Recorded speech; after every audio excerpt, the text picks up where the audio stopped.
couple of years or so. It was based on research from the University of California that said there's a molecule called OEA that's found naturally in your body. It produces it in the Mediterranean diet, that when taken in concentrated amounts, it will actually make you feel fuller and boost your metabolism. I've lost about 10 pounds so far. It's amazing. It really is cool. A company said, we can take this to market and make this great product that'll help you. It's called Riduzone, RIDUZone.com, RIDUZone.com. It's Brad's work. It's worked for Brad's, worked for me, countless other people. Go to Riduzone.com and try today. You're going to love it. Riduzone.com. Remember that, RIDUZone.com.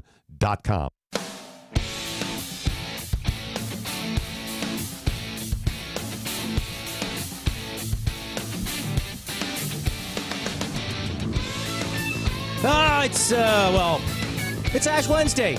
Happy Lent. Do you say Happy Lent? I don't think you do. I don't think you do. It's not time for He Is Risen, but something else. He's gone? I don't know. Anyway, it is Wednesday. Wow. It feels like Monday. Why does it always feel like Monday morning? Every day feels like Monday morning. You know, I was actually asked one day, how do you seem so happy all the time? Why do you seem like nothing bothers you? Well, I wake up every day, and then throughout the rest of the day, and all night, and through the night, and the next day. Doesn't matter what day of the week. I figure it's Monday morning. Stuff's going to happen. Deal with it. Move on. You just hit it head on. Assume it's going to happen, but not, you don't assume the worst. You just say stuff's going to happen. You got to deal with. That's it. It's always Monday morning. What's wrong with that? I mean, and when it doesn't feel like Monday morning, then it's a bonus, right? Yeah. Anyway, so I'm not one to give up beef, but for Lent this year, I think I will. And in that vein, I'm going to share a few recipes here. Maybe some easy seafood dishes for lunch. Fish fry Fridays. What else could we come up with? Taco Tuesdays could be some sort of fish seafood taco. I think we did blackened seafood tacos last week. Shrimp. Oh man, one of my actual favorite dishes ever is blackened grouper. And if you were listening yesterday, Barry First at the Blue Fresh Fish Market in Bentonville, and they have the restaurant there as well. When we first opened the restaurant, we had a ton of grouper. It was coming in weekly, and we came up with this blackened grouper with a mango salsa, and it was served on this ciabatta roll, this light ciabatta that was toasted. Man, that's good. Or you could make like a papaya or mango aioli, basically mayonnaise and papaya or mango puree together. If you don't want to get fancy and make it yourself. Man, that sounds so good right now. And once again, stupid Patrick sitting here on the show. I didn't eat before the show. They call me the food biz pro. I certainly know a lot about the business. I know a lot about cooking, preparing food, training. Apparently, I forget to eat. I realized last night it was like 7:30. I was sitting at the desk here, and I don't remember what I was working on. Something. The show schedule, because we have a lot of new shows launching. As a matter of fact, at the bottom of this hour, we have Andy Imhoff. He's from Pardon My Fork. He's got a couple of other podcasts as well. A second one, which will be coming up on Spoony pretty soon, that's just spirits related. I'll let him let that cat out of the bag. But so I'm sitting here working on this schedule, and I'm thinking, man, I just can't think. I have this fog, this haze in my head. And I realized I hadn't eaten except a small handful of almonds, smoked almonds, a little snack bag at like 9 yesterday morning. I don't think I'd had anything to eat. Nothing. Oh, yes, I did. I had one of the Werther's hard candies, and I think I had 3 or 4 of those. Okay. Brad Staggs, I'm going to call you out. Please remove the caramel M&Ms. Please remove the caramel M&Ms from the studio. We have a cleanup on aisle outside Spoony studio number 4. Please remove the caramel M&Ms from the studio. Please remove. Oh my God, those things are going to make me weigh 400 pounds. I don't eat much, but those alone have kept me from losing weight. Actually, I haven't. I've lost like 15 pounds. But, yeah, I have lost 15 pounds. I have. I've gotten away from most of the highly refined and prepared carbs, and that's been there are two things I'm doing. I'm taking Riduzone. That's RIDUZONE, and it has a molecule in there that's found naturally in olive oil, and this molecule actually helps to reduce cravings for sugar, any kind of really kind of junk food. I don't really eat much junk food anymore, except those damn M&Ms. I got to move those. But I also feel more full. I'm not craving food. A lot of times when I was thirsty, I used to crave food. Now when I'm thirsty, I just feel thirsty. So that's one. And then also our friends here at Atrantil, this is lovemytummy.com. You can go there and check this product out. This has really helped because typically when I change my diet and I go to a higher fiber, more vegetable-based diet. I'm going to kill that switch yet. More vegetable-based diet, I start to, habits change, shall we say. And I don't want habits changing in the middle of a show, so Atrantil, it helps with gas, bloating, stomach aches, things like that. If you have inconsistency, yes, I'm talking about that. Yes. I hear you out there saying, is he really talking about that? Yes, I am. I'm 51 years old. It's okay. I can talk about it. Anyway, Atrantil, it's lovemytummy.com. It's a prebiotic formula, which helps give the proper environment for all those probiotics you eat in your yogurt and those tablets that you take. Helps give them a healthy environment to live and make you feel better. Anyway, so back to diet. I have not been eating well at all lately. I'm eating sporadically. I had pizza last night. I had 2 slices, and I didn't even want it. I don't know why. I don't know if I'm just not feeling as hungry, but I wasn't craving it. Like normally I get a slice of pie, a couple of slices of, there's a place here called Big Joe's Pizza. And it's a family from the Bronx. And man, they have really great New York style pizza. They've been out here 20 something years. Anyway, I still haven't shared this show to my page yet. I could do this like an hour before, but I'm afraid people would see it and get lost in the shuffle. So I guess I need to pin it to the top. But someday I will figure out social media or be able to afford someone to do that for me. But anyway, so I wasn't hungry. I didn't really feel like eating. I had a banana. I didn't finish my second slice. I had a banana, and that was it for the night. That was at 7:30, 8 o'clock. I was done. And that's not like me. I usually am very snacky at night. I don't know. Maybe the pressure of running Spoony is getting to me. Yep. Maybe the pressure's getting to me. Nah, not really. After, 30 openings and I don't know how many chef jobs this is. This is different. It's difficult, but because it's unfamiliar. Man, it's a whole different set of stresses. I want to talk about that. So if you've ever worked in a restaurant, it is the same thing day in and day out, but each day takes that stress and repackages it for you. You still have the pressure of the time crunch, performance, guest satisfaction. The thing is, each potential pitfall or each situation that you need to try to capitalize on or to reverse a potential negative to a positive, each one of those is repackaged every day. In the restaurant industry, in the kitchen, you have a deadline to get food in the window, every 30 seconds to, sometimes it's every 5 seconds to every 10 minutes, depending on what station you're working and, how many people are in the restaurant. And that's a constant pressure. But besides that, you have to continuously do prep for the next shift, for your next shift, as well as assist other people in the kitchen in doing their job. But it's a very, I don't want to say limited scope of work. It's contained, right? It's contained within the kitchen. If you're a line cook, you don't have to worry about marketing. If you're a line cook, you don't have to worry about food cost. I mean, you do, but you don't calculate the food cost. You don't have to present to the owners or the other management, the rest of the management team on the success or failures in the kitchen. You don't really have to worry about labor costs because, that's what the chef is for or the kitchen manager. But here, day to day. And I've run other businesses. I'm not completely foreign to it. This is not completely foreign to me. It's a whole different set of stresses. And so, I'm really fortunate. I have to say, I'm really fortunate that I've had so many other business experiences and that the restaurant experiences I've had have been pretty high level, most of them. So I know business. And the business of business transcends every industry boundary, right? There's no separation between the there's no differentiation, I should say, between the business principles that apply in the restaurant industry to those that apply in the aviation industry or the car manufacturing, book printing. It doesn't matter. They're all business principles are business principles, and I've been fortunate enough to learn them. But what I've never been good at is typing.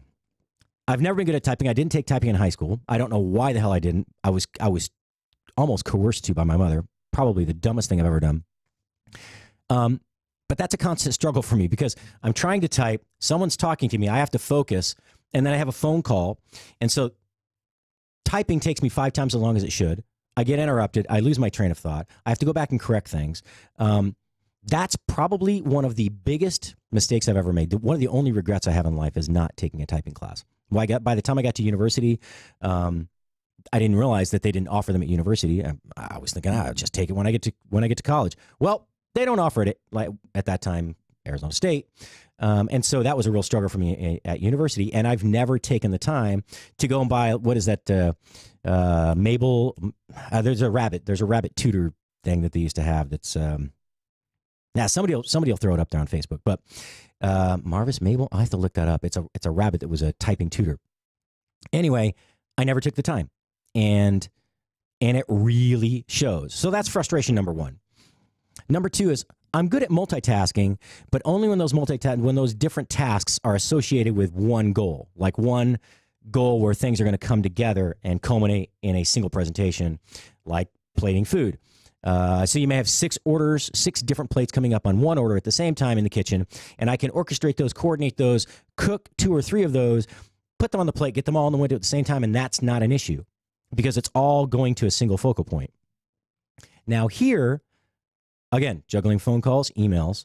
So one may be marketing, one may be discussing technical difficulties with a show host. I'm not calling any names, but you know who you are. Just joking. And then thinking about the financials, working on sales, developing my own content. And can you tell today I didn't have a lot of time for show prep? I'm just joking. No, I didn't. I didn't make time. Not that I didn't have time. So, it's a whole different set of pressures and it's a whole different set of actions, which eventually culminate in a single, event, which is the success of Spoony, but it's not visible and it's not immediate. So the coordination and timing of those items is not vital to like an immediate outcome. So it's hard for me to remember that all this is tied together, that you can do this, this, and this. It's a single forward motion with all these moving parts. All right. That for me is harder to grasp. It's more, each step takes so much brain power that I don't think I get overwhelmed. I just get lost in the shuffle some days. So what do you do when you feel that way?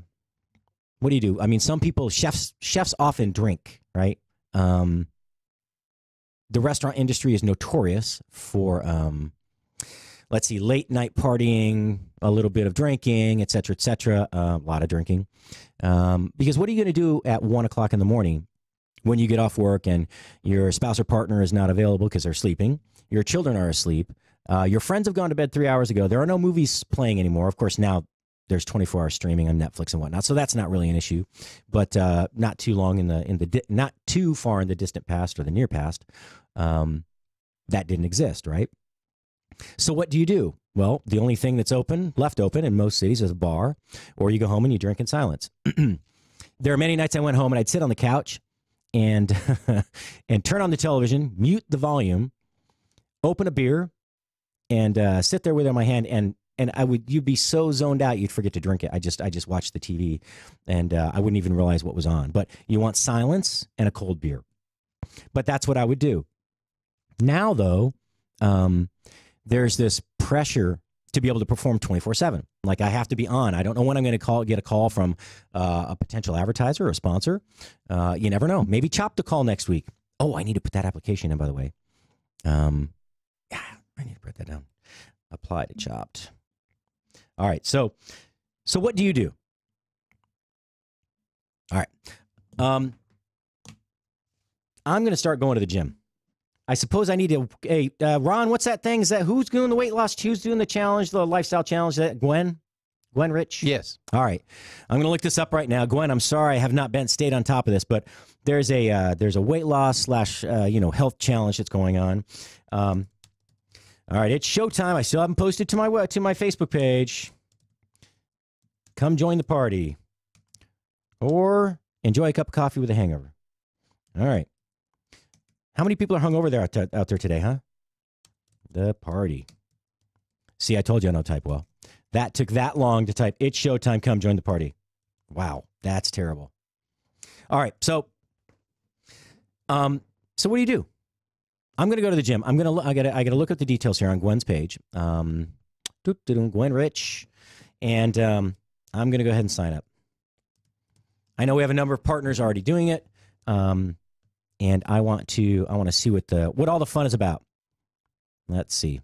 Well, it's not right at the top, and it'll probably take me a while to find it, so we'll look after the show. But I'll post the details, and if you want to, here it is, the Doc Thompson Healthy Lifestyle Challenge with Gwen Rich. Well, let's click on it and see. All right, Facebook page. So if you go to Gwen Rich, or just look up the Doc Thompson Healthy Lifestyle Change with Gwen Rich, join the group. I want to join as Patrick, not as Mick Spoony. All right, so there we go. I've joined. Now what are we doing? This is welcome to the Doc Thompson Healthy Lifestyle Challenge with Doc's recent passing, which those of you who don't know, our partner, our friend, our mentor, Doc Thompson, was run over by an Amtrak train, believe it or not. I'm not going to talk about it anymore. All right, so with and Brad Stagg, so with Doc's passing and Brad Stagg, his co-host and our partner here, desire to improve his health, the perfect opportunity presented itself to develop a healthy program with specific protocols that would make Doc proud. So, and they used to talk, Doc and Brad used to talk about healthy lifestyle, physical, mental challenges of being in this business. And Doc and I would talk about healthful eating a lot. So anyway, to support Brad in his endeavor to get more healthy and drop some weight, then everybody has pledged.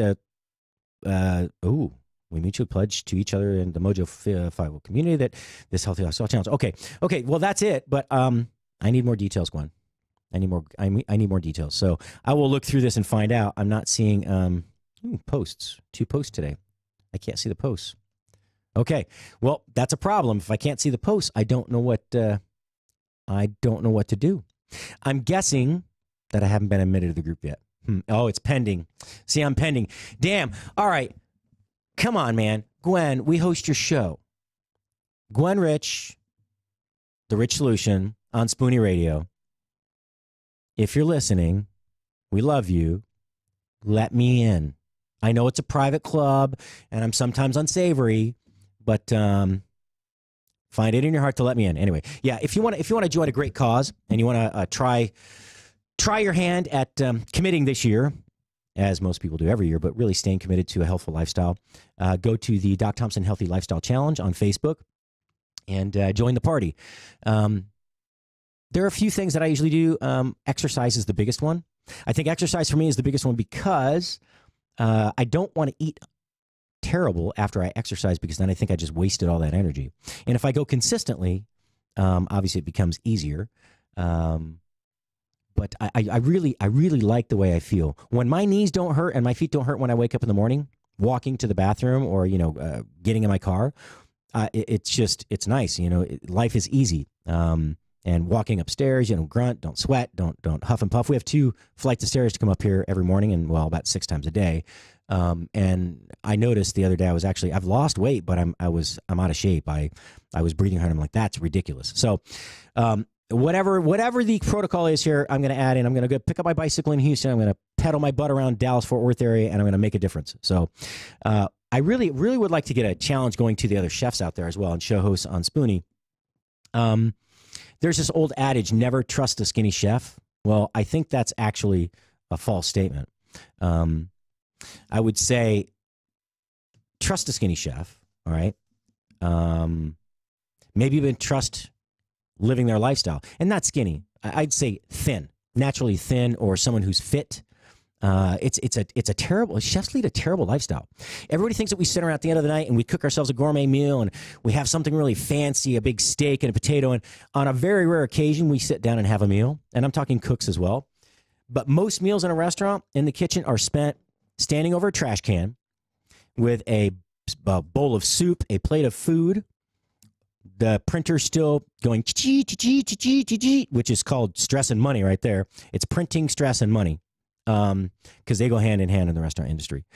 But we're standing over a trash can, bowl or plate in hand, literally inhaling the food, hoping not to choke to death before we have to get back on the line. It's and that I'm not bad mouthing the industry, but that's the reality. I mean, I eat very modestly if I don't go out to dinner, and then typically that as well, unless it's a special meal. But I challenge chefs out there to not take the time, but make the time. Everybody in the industry, make the time to sit down for a meal. We serve people for a living. Hospitality is what we've chosen. We don't just serve them, we serve them food and beverage. So make the time to sit down, have a meal, okay? You serve people all day and all night. Take a minute to serve yourself, or sit in another venue where you can be served. Let someone serve you for a change. That's my challenge. Make the time. We all have 24 hours in a day. You ever notice that some people are extremely good at finding time to, like oh yeah, I went to the gym, and oh, we went and walked along the creek, and then oh, I went to work, and then I went and played tennis, and then you ever find those people that just seem to get everything done? Well, we all have 24 hours in a day. All of us. There's no more for you than there is for me. There's no more for me than there is for the man behind the glass over there, Ron. We all have the same amount. So make the time. You know, I had a business coach and mentor who said, I don't think he actually coined the phrase or initiated the quote, but or was the first person to say it. But he said, show me your checkbook and your calendar, and I'll tell you what's important to you, because that's where you spend your time and money. Where you spend your time and money. Those are the two most important things that you have to spend. So spend them on the right things. Spend them on the ones you love, on the things that you love, and things that provide you better lifestyle. There are a lot of crutches in this industry. Oh, man, I worked 100 hours this week. I'm just so tired, man. I just want to have a drink and go to bed. Well, how about not having the drink, going to the gym, and then eating something healthy? Doesn't matter if it's late. There are 24-hour gyms out there. Matter of fact, I belong to, Planet Fitness? $21 a month nationwide. 500 locations or something stupid like that. There's no reason I can't get my lazy butt to the gym, okay? There's no reason you can't too. And you have to go to the gym, go for a walk. Don't eat the second bagel. Don't eat the 8th donut. Maybe switch to just plain cream instead of a flavored creamer, or use, not aspartame, but use a more healthful replacement as a sweetener. Agave is really good. It does taste great in coffee, actually. It's not my favorite, but there are other things. Honey's better than those processed sweeteners, right? Don't get me wrong. I do love my international flavors. I don't know, the coffee creamers. I love those. I put way too many in my coffee. I want to say that my cup of coffee is probably 300 calories just from the creamers. Anyway, I challenge everybody out there in this industry to love yourself a little bit. All right, serve yourself. If you don't put yourself first, at least in some circumstances, then you can never put others first. You really can't. Unless you take care of yourself, you can't take care of others. That's health. That's your mentality. It's very important. Take the time to take care of you. It will make this industry a lot more pleasant to work in. That makes everything more pleasant to do. Take care of yourself. All right. Man, I was talking last week with someone on the show, and they gave me 3 keys for life. I forgot the third one, but they said, when I'm tired, I go to sleep. When I'm bored, I read a book. And there's another really important one. I forgot what it was. Number 3, when I do this thing. Anyway, must not have been that important, but those two. When you're bored, don't pick up a beer. Read a book. Read a book. Challenge you. Also, if you cook for a living, I challenge you to, I said this yesterday, cook something every week. Actually, I used to try to do it every day. Make something every day. Use a technique, an ingredient, a utensil every day that you've never used before, or at least that you're unfamiliar with using. You may have seen it, may have used it once or twice. Try it. You'd be surprised how quickly your skills grow, your desire to learn more becomes apparent, and then that passion starts to shine through again. It's an easy business to get burned out, so make time for you. Take the time to rekindle that passion. All right, we're going to go to a quick break here in just a minute, but again, Andy Umhoff coming up on the second half of the show, or second half of this hour, and he's launching tonight. We're actually going to bump Mark Conway. I'm sorry, brother. I'm going to bump your second show tonight. You'll replay at 7. You'll get replayed again in the morning, whatever time you go, and then tomorrow the whole schedule changes. You'll be on, I think you're on at 9. That's Eastern, that is. But Andy's show is really good. He did a great interview last week with Mr. Young from Four Roses. But anyway, we'll let him tell you more about it. He's going to be here in about 2 minutes. So come on back. We'll see you in a minute.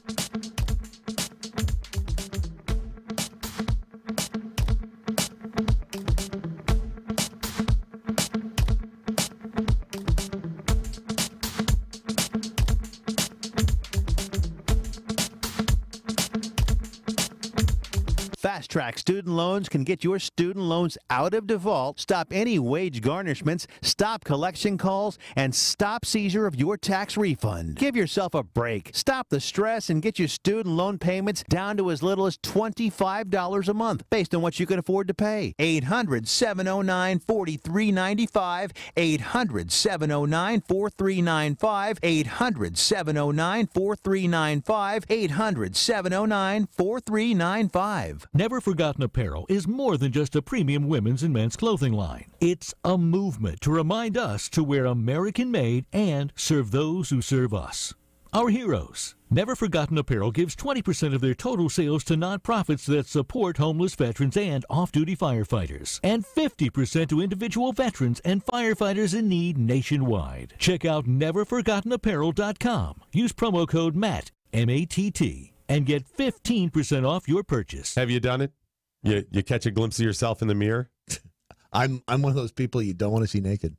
Yeah, most of us. But I mean, you look and you're going, what the? I know. How did I get to whatever? Yes. Yeah. Oh, it's horrible. Hey there, it's Doc Thompson and Brad Staggs to tell you about a different way to shed those pounds. This is brand new tech. It's only been around for a couple of years or so. It was based on research from the University of California that said there's a molecule called OEA that's found naturally in your body. It produces it in the Mediterranean diet, that when taken in concentrated amounts, it will actually make you feel fuller and boost your metabolism.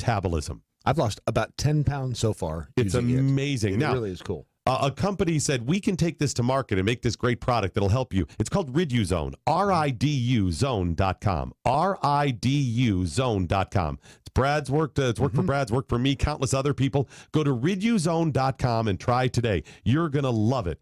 Riduzone.com. Remember that, RIDUZone.com.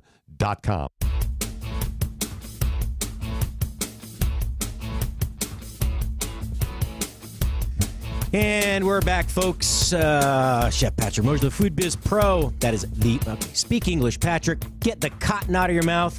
Speak slower. You know, everybody tells me all the time, and not just because I'm in Texas and they speak slowly here.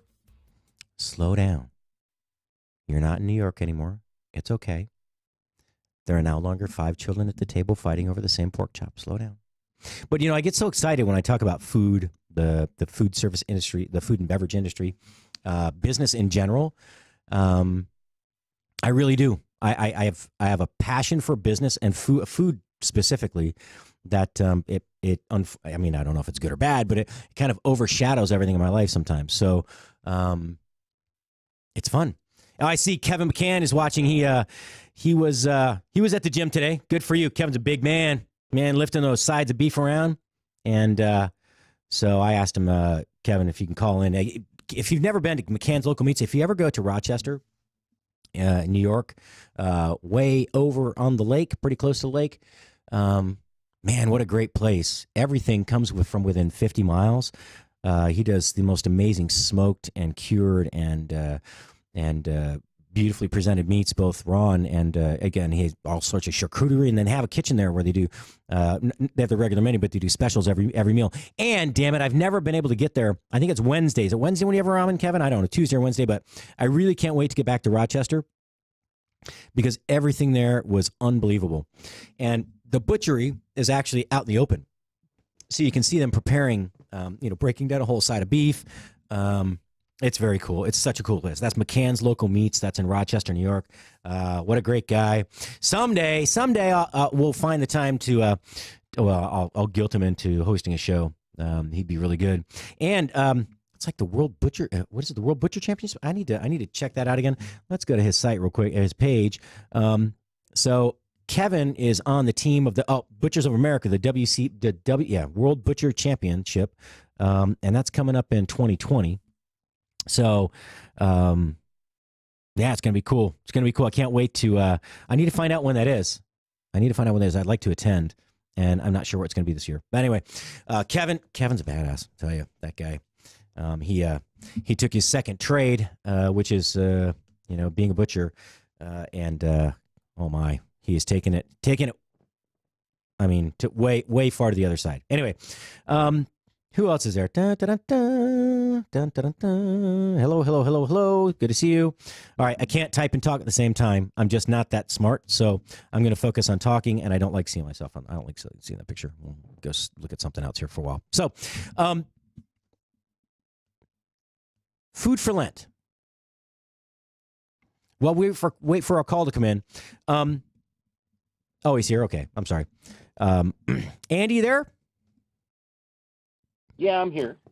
What's up, Andy? How you doing? How are you doing, Chef? I'm living the dream, man. I think. I don't know. Again, like I say to everybody every day, it's kind of old. I don't know whose dream it is or why I'm in it, but I'm living it. So I'm supposed to be here, I guess, at this place. Whenever people tell me I'm living the dream, I always say, "Is that what we're calling it now?" Yeah, well, nightmares are dreams too. So actually, I can't complain. My life's pretty good. I'm not homeless. I certainly don't jet set around the world, the globe, although I've had the opportunity a few times to do that. It's not bad. It's not. We live in a country that is full of opportunity, and even the poorest of the poor have a standard of living that's above and beyond what people see in other countries, in a lot of other countries. So, I'm pretty grateful. I really am. Boy, ain't that the truth, man. And it's funny. I'm not I am a religious person. I'm more spiritual than religious, but I don't know, maybe because it's the first day of Lent. I don't know. I'm feeling a little grateful, a little contemplative of where I am in life and what I should really be doing. And I think as I look at that scope of all the things that's comprised of, I'm pretty satisfied. I'm tired. I'd like more naps, and I'd like longer nights so I could sleep more. But other than that, I really can't complain.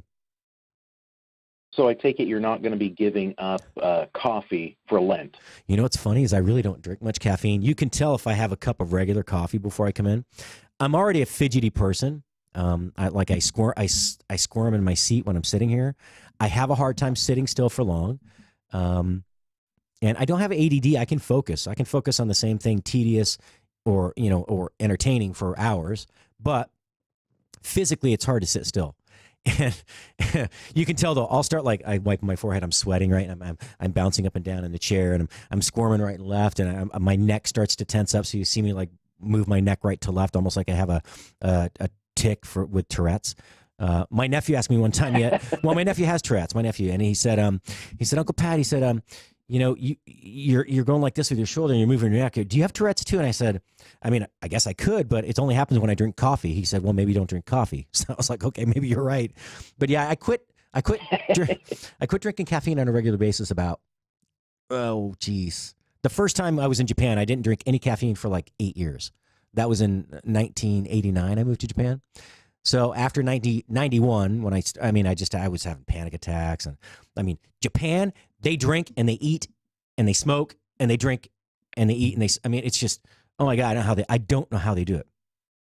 I don't. So yeah, but so a friend of mine that's Vietnamese, he tells me the whole thing is they have beers over there that are, I think 2%, 2.5%, 3%, something like that. It's 2 and to 3. It literally is just like a watered down, rebottled Heineken, and that's why Heineken is so popular over here in those communities. That makes sense. But yeah, he was telling me that's why you see all of these, for lack of a better term, Asian people that just seem to be able to drink and drink and drink. It's because the beer that they're drinking is really not that high in alcohol. You know what's interesting on that point? And by the way, this Andy M. Huff, Andy, I've been calling you Andy Ace because it says Booze and Barbecue on your podcast site on Facebook. Yeah. I'm like, I don't know. I mean, I'm friends with Andy Ace. I don't know if a Booze, but it's Andy M. Huff. That's your actual first name. So, and again, I have apologized a million times. It's not that I'm bad with names. It's like the lyrics to songs. I listen to the lyrics, but it's more about the music, right? And I think with names, yes, they're super important, especially when you don't call someone by the right name. But for me, that's like the lyrics to the music. To the song. It just goes over my head. I want to listen to you. I want to hear the, what are you sharing? What music are you sharing? Nah, not the lyrics, just the music, And so, and it's weird, but that's kind of how it feels. Like it just goes right by me. The name, I can't even. You could say your name literally. I apologize to all the people I've screwed up with over the years because I didn't remember your name. I truly apologize, and I'm not calling anybody out for holding me accountable for this. I sincerely apologize because I know people have introduced themselves, and 15 seconds later, if not 5 seconds later, I don't recall your name because I like to be fully present, but apparently that's not part of what I'm present for. I just want to get to the story. So I apologize, Andy. I hear, brother. You know what? I'm a car guy. And so when I worked in the automotive industry, I was one of those dudes that I would see somebody in the store and I'd recognize them and I'd be like, hey man, don't remember your name, but you're the guy with the 67 Camaro with the supercharged small block. I was just one of those people. So I think it's more common than we realize. It's one of those things where you got to kind of program yourself to be better about hearing the name and remembering the name. I mean, it definitely is something that I think people work on and can work on. But oh, yeah. Who's got time for that, man? Well, I would look, we all have the same amount of time. We all do. I mean, I guess I'd rather be known as the guy who can't remember your name. Oh, that's a guy I never remember. But he's not an a-hole, okay? I'd rather be known as the guy who can't remember your name, but at least I'm not an a-hole.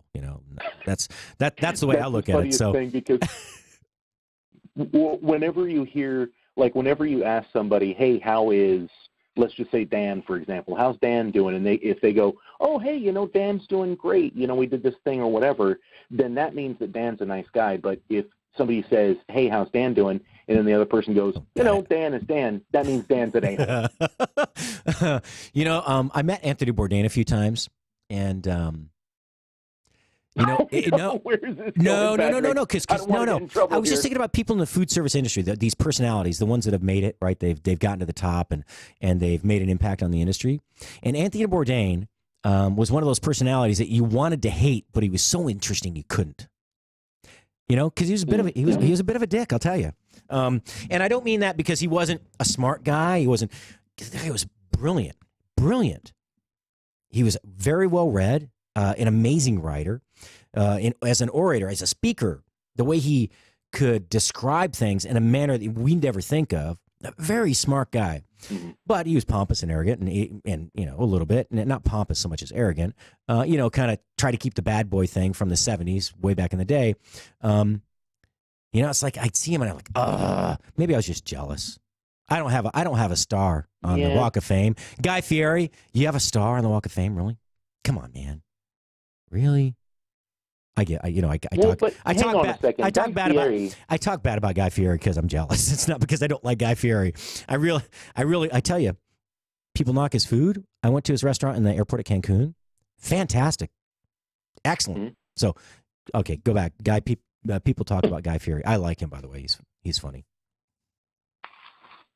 Well, I like him too. And I mean, the dude has done more stuff for charities and outreach and service members and all kinds of stuff. And so it just kind of makes me crazy when people are trying to dump on him. It's like, listen, I get it. He's 40-something or 50-something now. I don't know. But he's got the frosted tips and he's got the goofy goatee, and yeah, exactly. Who cares? He's doing all kinds of great things. He's using his platform to go out to all of these different restaurants and give them free exposure on his nationally syndicated TV show. Like, come on, man. You can't dump on a guy like that. No, look, we all have a shtick. Look, I got a fake window behind me that looks like you're looking at a diner, right? We all have a shtick, right? We do. We all have to have a catch. What's our unique selling point? His is his look, but it's not. That's the hook. But then he's got real delivery behind it. I like Guy Fieri. I have to tell you, I don't watch a lot of Food Network, but I've seen Guy's grocery games a few times, and I love when he, like, I don't, just funny. The little stuff he does, like he never says go, but he's like, okay, the clock has started, and they start to write, and he just never says. And it happens over and over. Like, how many times have those people watched the show and they don't realize that's what he's doing? It cracks me up. But he seems like a really nice guy, and I did meet him at the Super Bowl. Right. I met him at the Super Bowl 2 years ago in Houston. I was working a party down there, a pregame party, and he was walking down the hallway. I got to shake his hand, got a quick picture with him. But there was a World War II vet in a wheelchair. His son was pushing him. I was 90-something years old. His son was in his 60s. And Guy's handler was like, hey, he's like, just stop, leave me alone. And his handler, I don't know if his PR, his press agent or whoever it was, but he spent about 20 minutes talking to this guy, and you could see him tear up. And I mean, and there wasn't like a crowd around. This was a hallway it was basically just a back hall to get from party to party in this artist studio kind of cooperative area. It was awesome to see. It was true class. He bent down next to the wheelchair and he asked him questions and just shook. It was a very cool thing to see. And I give him props. And again, I talk smack. I'm a little jealous. I mean, I don't have a star on the Walk of Fame, but oh, I know. No, he's a cool guy. But I know you're just saying it because it's a very fun thing to say, and I mean, a lot of people do it, and I totally get that. And it's funny you brought up Anthony Bourdain because in the cook world, I mean, they're kind of the yin and the yang. They both knew exactly what they were doing. Oh, they yeah. were both world-class chefs because Guy Fieri is. People don't realize he's good. He is a world-class chef. You get reminded of it once in a while when you're watching like diners, drive-ins, and dives, and someone won't tell him the secret ingredients in their sauce, and he just takes a fingerful of it and tells them exactly what's in it. Well, I mean, he didn't win the competition on Food Network for no reason, right? What was it? Next Food Network star, whatever it is. Yeah, I mean, he's got it going on. He does more shows than anyone else as well. That guy's busting his hump, man. He is busting his hump. Bobby Flay may be the face, the voice, but he's definitely more visible. I'll tell you right now. But anyway, hey, enough about those guys. What about you, man? What about you, WFC? Come on, man, and WFC, the World Food Championships. Give us a little of your history, because you're not a daytime grinded out in the kitchen chef by trade, at least not recently. So, what's your backstory? Yeah, no, I'm not. I grew up in a restaurant. My parents had a little pizza restaurant, and we were functionally destitute for most of my growing up. But it really gave me an appreciation for food and for cooking. And quick little sidebar, I know that it's a popular thing to say the way to a man's heart is through her stomach. It's actually through a woman's heart. The way to a woman's heart is through her stomach, 100%. If you're a guy out there that is having a hard time dating or whatever, learn to cook. It is the best thing you could ever do for yourself. But that's a whole other story. So I grew up in a restaurant. That gave me an appreciation of food. Like I said, I'm a huge car nut, and so I became a mechanic, got hurt, so I was not able to continue on with that, but sold high-performance auto parts and that sort of thing. Worked for a couple of different online companies selling hot rod parts, and that's a whole other thing because, I mean, as you can imagine as a chef, if you're a seasoned chef and you have some young cook coming in and all of a sudden they think they know more than you or they think they can cook better than you or whatever. I love those days. Mean, they don't want that. You know what I mean? Mm-hmm. I love those days. I'm pretty well versed. Mm-hmm. Oh, yeah, because I'm sure you have some schooling to do, right? No. So the thing is, they may work faster and, come on, chef, what do you... Dude, I can work for 40 hours without sitting down, taking a pee, or eating a bite to eat. Keep going. Come on. 10 hours in, you'd be crying, your feet hurt. Keep going. Look, I'll the blister tears off, the callus. I don't care. I don't need, give me a piece of duct tape. Yeah, I'm okay. Keep going. I don't need to drink. Well, I'll just drink the sweat off your brow. Let's go. Yeah, no, there's no schooling. You just keep going until they drop. And then you're like, okay, you want to learn how to do this the right way, or are you going to, be a little arrogant about it? Anyway, so back to that's so funny. You're a seasoned, grizzled professional. Dude, you wait them out. You wait them out. That's right, brother. Well, yeah, we've got a lot of good things coming up on Pardon My Fork. Simon and Himdar is going to come up. And yes, you're going to flick me some crap over that. I had a interview with him set up today, and I blew right past it. As well as doing the shows, so I'm up to 3 different podcasts that I do now. I also produce and edit podcasts, and that just, I don't even have my website up yet. Like, it has just gotten so busy. And so I do a little bit of work with Spoony, and I have other clients that I'm helping, and yeah, so I don't know. I zoned in too hard, and I look at my emails and went, oh no. So Simon Majumdar, another great chef. Simon was cool about it. So here, I gave you a little flack about this earlier. He's a great guy. Yeah, he really is. I can't wait to have him on the show here as well.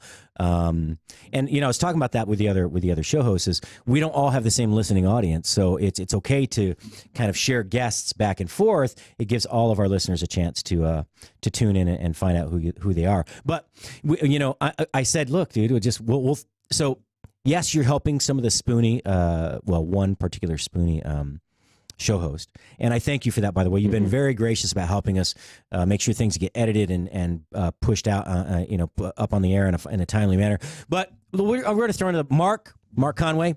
Love you, buddy. Dude, man, just learn to use editing software and he wouldn't miss his interviews. I'm just messing with you. Mark's a great guy.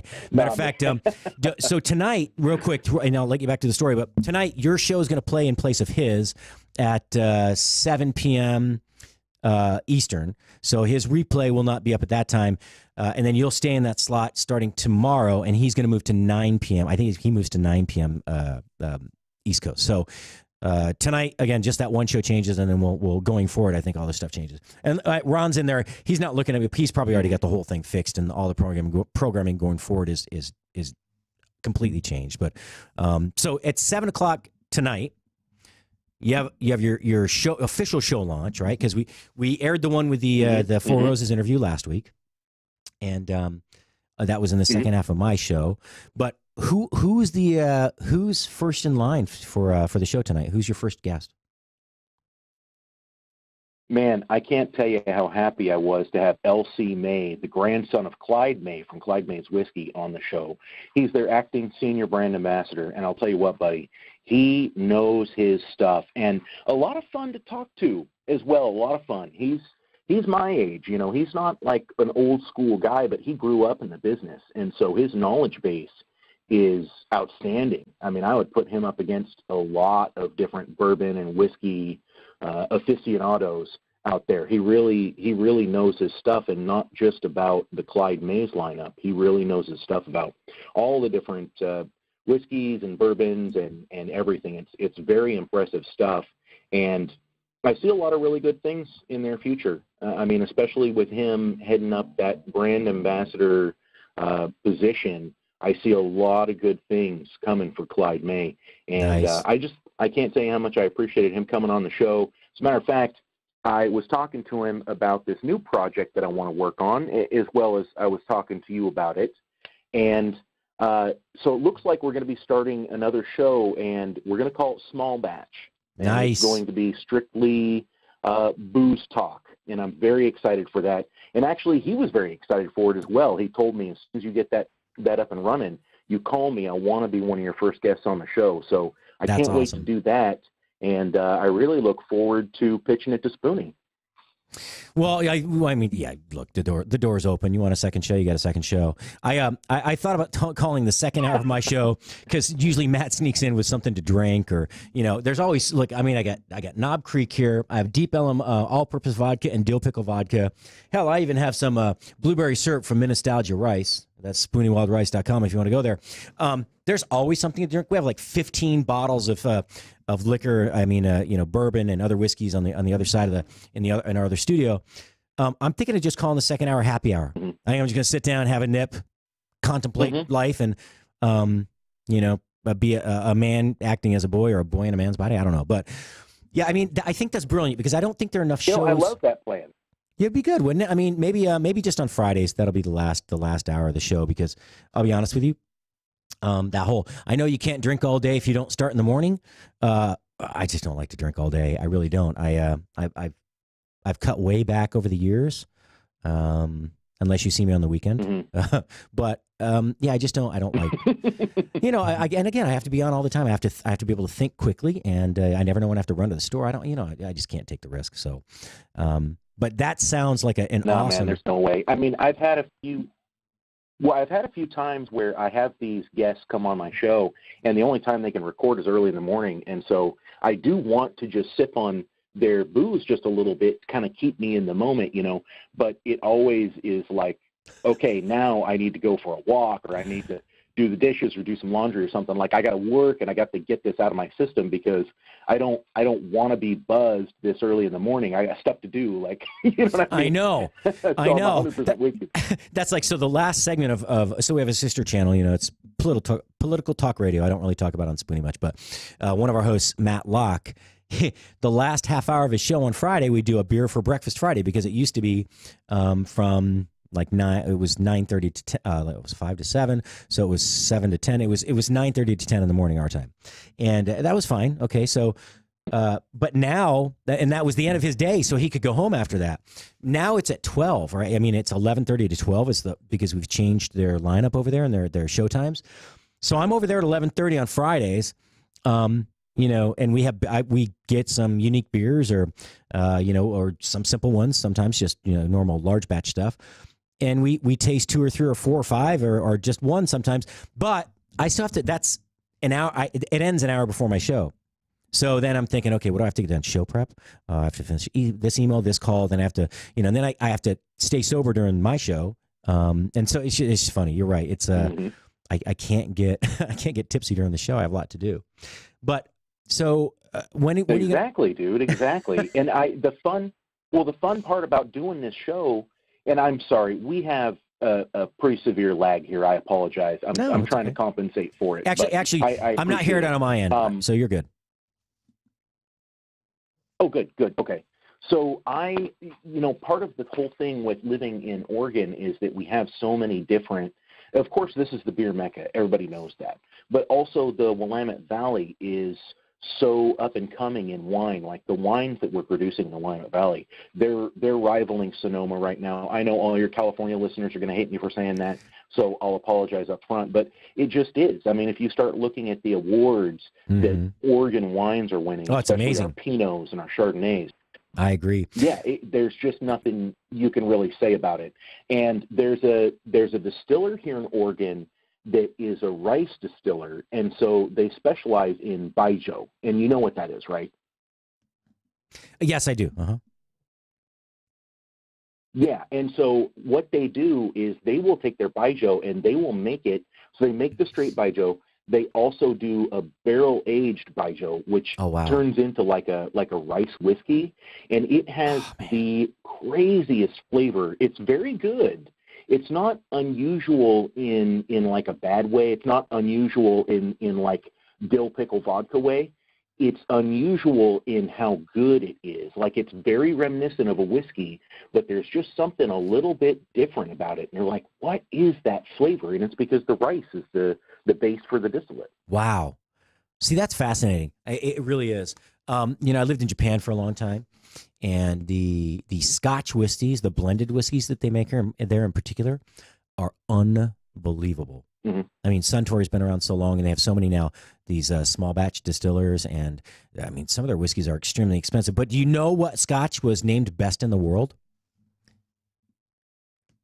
Okay, so this Scotch, this was, I'll give you one guess here, or 5 guesses if you want. This was the best Scotch whiskey category at the World Whiskies Award, okay?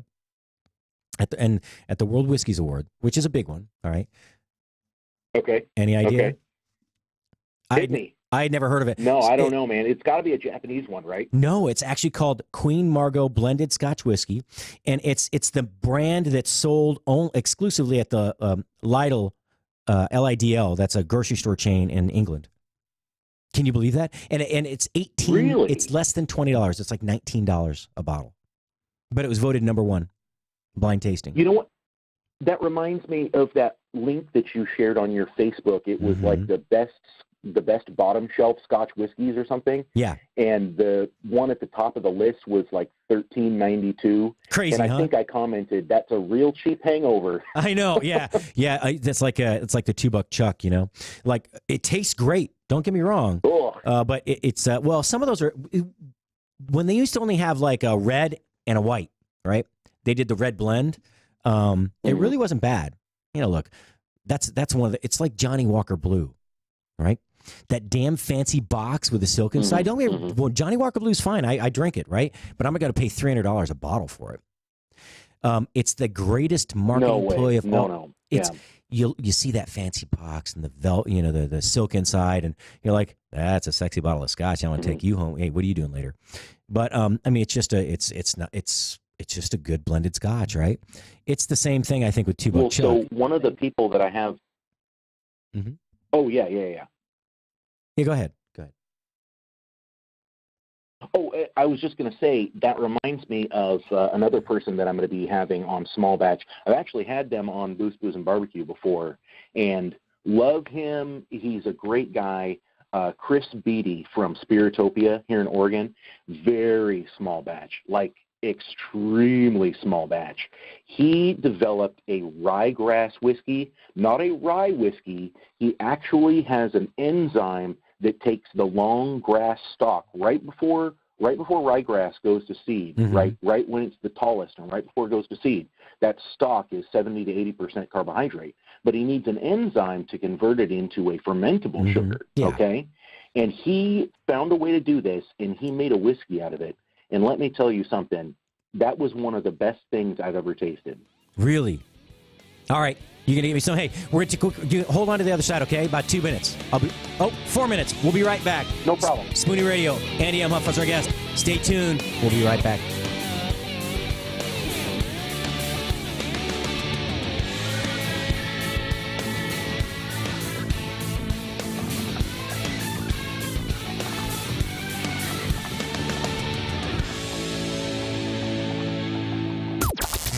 This is the only 24-hour take-anywhere platform dedicated to food and fun.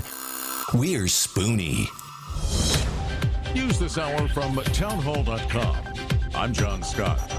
Homeland Security Secretary Kirstjen Nielsen is making the case for declaring a national emergency at the southern border. Nielsen insisting it's not a manufactured problem. We face a crisis, a real, serious, and sustained crisis at our borders. She says illegal border crossings are 80% higher than a year ago and will get worse as the weather warms up. And at the current pace, we are on track to encounter close to 1 million illegal aliens at our southern border this year. Nielsen's testimony comes just days before the Senate is expected to join the House in rejecting the president's declaration of a national emergency at the border. Capitol Hill correspondent Wally Hines.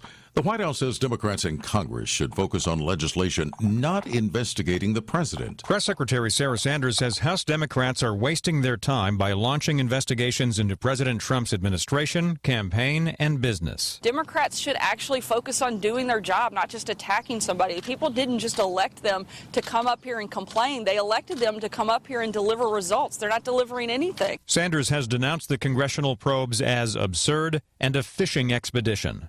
Greg Clugston, the White House. Also on townhall.com, President Trump set to visit tornado-ravaged Alabama on Friday. Lee County Coroner Bill Harris says the death toll stays at 23, with everyone now located. The one person that I had on my list that the family was assured was in one of the residences has been located. He is in critical condition in ICU in Columbus, Georgia. Somehow or another, he was entered as a patient under a different name, but we located him yesterday, and he is alive and recovering. The Alabama tornado was the deadliest U.S. twister in nearly 6 years. On Wall Street, stocks remain lower. The Dow is down 104 points. The NASDAQ is now down 52. More of these stories on townhall.com. If your family depends... Take the pain out of ordering your diabetic testing supplies with Diathrive. Diathrive ships the testing supplies you need directly to you when you need them. Best of all, with plans starting as low as $8 a month, Diathrive is probably going to cost you less than what you're paying today. Diathrive is so convinced that you'll love their service, they're offering your first month of supplies free. Simply type the code DOC, D-O-C, at checkout. Diathrive.com. That's DIA Thrive.com. Never Forgotten Apparel is more than just a premium women's and men's clothing line. It's a movement to remind us to wear American made and serve those who serve us, our heroes. Never Forgotten Apparel gives 20% of their total sales to nonprofits that support homeless veterans and off-duty firefighters, and 50% to individual veterans and firefighters in need nationwide. Check out neverforgottenapparel.com, use promo code DOC, and get 15% off your purchase. That's neverforgottenapparel.com. Have you done it? You catch a glimpse of yourself in the mirror? I'm one of those people you don't want to see naked. Yeah, most of us. But I mean, you look and you're going, what the? I know. How did I get to whatever? Yes. Yeah. Oh, it's horrible. Hey there, it's Doc Thompson and Brad Staggs to tell you about a different way to shed those pounds. This is brand new tech. It's only been around for a couple of years or so. It was based on research from the University of California that said there's a molecule called OEA that's found naturally in your body. It produces it in the Mediterranean diet, that when taken in concentrated amounts, it will actually make you feel fuller and boost your metabolism. I've lost about 10 pounds so far. It's amazing. It really is cool. A company said, we can take this to market and make this great product that'll help you. It's called Riduzone, RIDUZone.com, RIDUZone.com. It's Brad's worked. It's worked for Brad's, worked for me, countless other people. Go to Riduzone.com and try today. You're going to love it. Riduzone.com. Remember that, RIDUZone.com.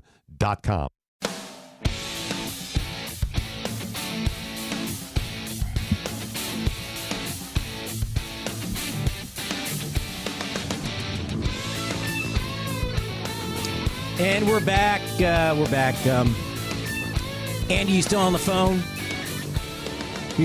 Oh, yeah. Yeah, sorry, we just unmuted you. You're such a gentleman. He's like, there's a delay in, me hearing you. No, me hearing him on the other end. And you know what? It's fine. It's okay. It's just a little lag time, but you're such a professional. That's what we really like about having you on the Spoony team. And I'm really happy to get you officially launched tonight. Can't wait for the new show to come on.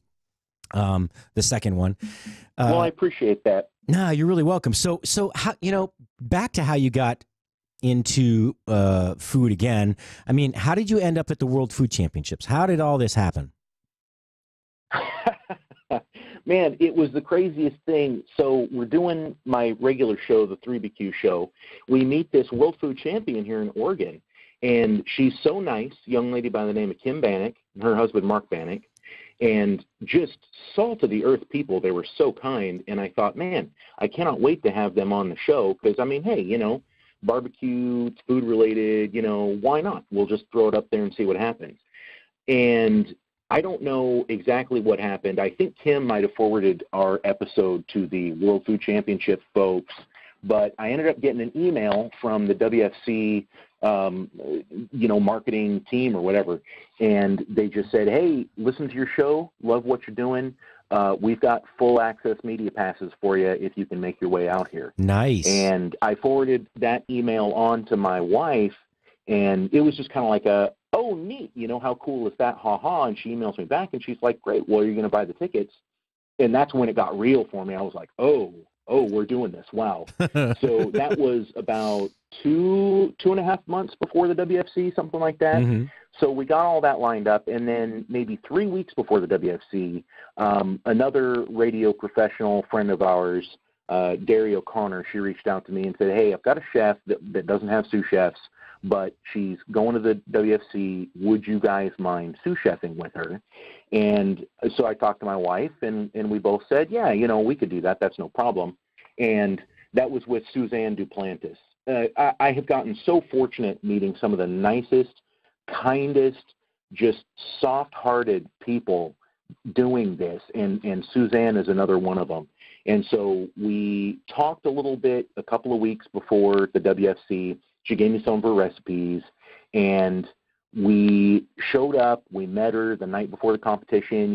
She ran back through her recipes a little bit with us and was very cool about that, and just kind of told us, hey, I don't really know what exactly is going to happen here. Let's just have a good time, said something to that effect. Mm-hmm. But she didn't really realize how competitive my wife and I are. And so when we got in that kitchen arena, man, it's like the switch flipped, right? And we both went into Friday night dinner service at a hop-in restaurant kind of mode, and we just started flying through the veggies, getting them chopped and sliced and all this stuff, and my wife is taking care of this, and Suzanne's doing her thing, and all of a sudden we're like 10 minutes ahead of schedule, and Suzanne is just like, yes, yes, yes, go, go, go. So we get that all finished, and we get our first burger submitted. We start on the second burger. We get that submitted. Plenty of time. You know, we're literally running 10 minutes ahead the entire time. Her turn-ins, it was kind of perfect for her. She just said, this is great. We're way ahead of schedule. Just give me a second. We're going to let the plate sit here for a minute. I'm just going to, you know, look it over, take a couple photos, wipe things down, and ended up heading into the final round with her, which is pretty unheard of for a first-timer to the WFC. It wasn't her first time, but it was obviously our first time. And, yeah, that just kind of kicked the whole thing off. I met all kinds of amazing people there. We've had a number of world food champs on the show. You're going to be able to listen into Roberto Rose coming up on an episode real soon. Love that guy. Again, salt of the earth, but super busy. The poor guy. So we had a interview scheduled, and I call him up, and I'm like, hey, man, are we still on for today? And he goes, I want to do this so bad, but I have an emergency in the kitchen. I don't have an hour to give you. Can we talk for like 15 minutes? And I just said, you got it, buddy, no problem. So hit the record. We chatted for 15 minutes. It was awesome. And Chris Nall is going to be coming on here in just a week or two. And, you know, he's competed in the chef category for the last 3 years at the WFC. So a real heavy hitter there. And, you know, the lineup just never ends. It just never ends. We just have so many incredible people coming on. And I honestly feel so blessed that I've been able to have so many on. As a matter of fact, Patrick, I'm not trying to blow smoke up your skirt, but we probably are going to have you on at some point, because I keep hearing about all these incredibly epic things that you've done. You know, you've catered all kinds of crazy events. You had your restaurant in Aspen, and you were in Japan, and you went to the Super Bowl, and it's just like, yeah, I probably need to hear a deeper dive into that, and I think that's something we need to do on Pardon My Fork. Well, it's nice of you to say. You know, at the end of the day, you still go home smelling like a deep fryer or, you know, old fish. Doesn't matter. It's it's all part of the chef's life. Yeah, and it's been a fun ride. It's been an interesting road, I have to say. Man, I can't. You know, I started out in a Sizzler Steakhouse. That's where I started. No kidding. Yep.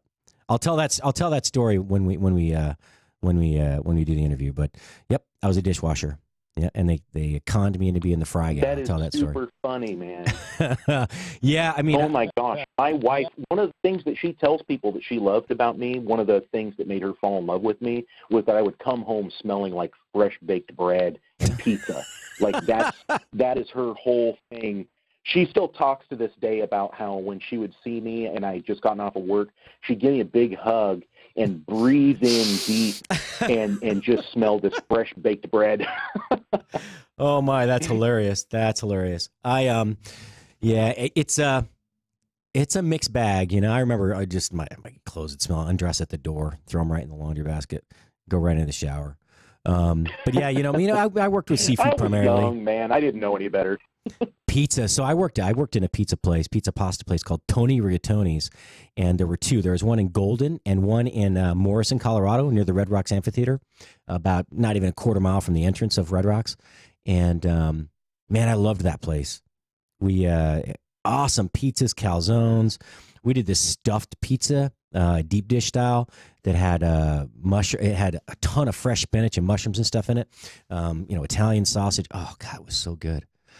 Okay, now I'm really hungry. Amazing. Okay, so not only have I not eaten, I went and got a cup of coffee during the break, real coffee, because no one else here drinks decaf. So I'm going to see how squirmy I can get in the chair here.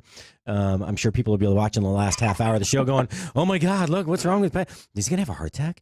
Is he okay?" He's like squirming around his chair. Somebody buckle that kid in. You are far from okay, my friend. You are far from okay. Thanks, man. I appreciate that. So we call our group of producer Ron. Hang on, producer Ron, do you keep the air conditioning turned way low in there? Well, this is actually producer Matt. Ron's in the other control room, but yes, we keep the air very cold in here. I can see Patrick's nipples. from here. Some days I need pasties. That's what I'm talking about. Oh, I've completely corroded the whole conversation. They think I'm.